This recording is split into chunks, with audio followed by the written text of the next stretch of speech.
Hello' everyone, কি খবৰ সকলোৰে? ৰাতিপুৱা উঠিয়ে মোৰ ভাগত পৰিলে এই ফুলৰ মালা বনোৱা।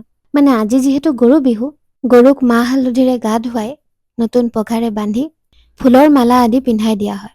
মা আৰু পাপাই গৰুক গা ধুওৱাৰ পিছত যোৱাকালি বজাৰ কৰি অনা গোটেই চব্জিবোৰ আৰু লগতে পাপাই বাৰীৰ পৰা উঠাই অনা বিভিন্ন ধৰণৰ পাত, শাক আদি একেলগে গোটাই ললো।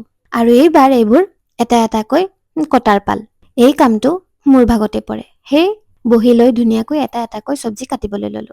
সকলোবোৰ চব্জি, শাক, পাত আদি বাছি দিয়াৰ পিছত এইবাৰ এটা এটাকৈ মায়ে ৰান্ধিবলৈ ধৰিলে। আৰু এনেকৈ তিতাকেৰেলা, ৰঙালাও, বেঙেনা, ভেন্দি ভাজি, বিভিন্ন ধৰণৰ শাক পাতেৰে এবিধ শাক, আমৰ দালি, কঁঠালৰ তৰকাৰী, মিক্স ভেজিটেবলৰ তৰকাৰী এটা আৰু লাষ্টত টমেটো টক আৰু পায়স। ইমানবোৰ আইটেমনো কিয় বনোৱা হৈছে ভাবিছে চাগে নহয়? কাৰণ গৰু বিহু দিনাখন যেনেকৈ 100 এডাল শাকেৰে খোৱাৰ নিয়ম আছে, ঠিক তেনেকৈ আমাৰো মানে চৈত মাহৰ শেষৰ দিনা যেনেকৈ শ্ৰাদ্ধত দিয়া হয়, ঠিক তেনেদৰেই পূৰ্বপুৰুষসকলক ভোজন কৰোৱাৰ এটা নিয়ম আছে। সেয়ে তেওঁলোকক আগতে দি লৈ চাকি ধূপ জ্বলাই নিমন্ত্ৰণ কৰি তাৰ পিছতে আমি সকলোবোৰ লৈ খাবলৈ বহো। আজিৰ দিনটোত আমি নিৰামিষ খাব লাগে যদিও খুবেই স্পেচিয়েল হয় কিন্তু দেই। সকলোবোৰ যেতিয়া খাবলৈ লৈ বহো, কোনটো খাম কোনটো নাখাম তেনেকুৱাহে লাগে।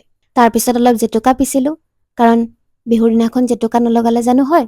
আৰু এই চাওকচোন, মোৰ ষ্টুডেণ্ট হয় দেই এইকেইজনী। প্ৰথম বিহু আমাৰ ইয়াৰ পৰাই মাৰে হেনো। ইহঁতি অহাত আৰু মনটো ভাল লাগিলে। অকল ছোৱালীকেইজনীয়ে নাচিছে কিন্তু দেই। আগতে পিছে আমিও নাচিছিলো তেনেকুৱা। ইহঁতক দেখি আমাৰো আগৰ দিনলৈ মনত পৰি যায়। ইহঁতক বিদায় কৰাৰ পিছত আকৌ আৰু এটা দল আহিলে, কাৰণ বিহু কেইদিনে নাচিব পাৰিব। এতিয়া আৰু তেনেকুৱা আগৰ নিচিনাটো বন্ধ নিদিয়ে। সেয়ে এই দুদিনতে যিমানকণ পাৰে নাচি লৈছে আৰু। বাৰু আজিলৈ আহিছো দেই, কাইলৈ আকৌ লগ পাম নতুন এটা ভিডিঅ'ৰ সৈতে।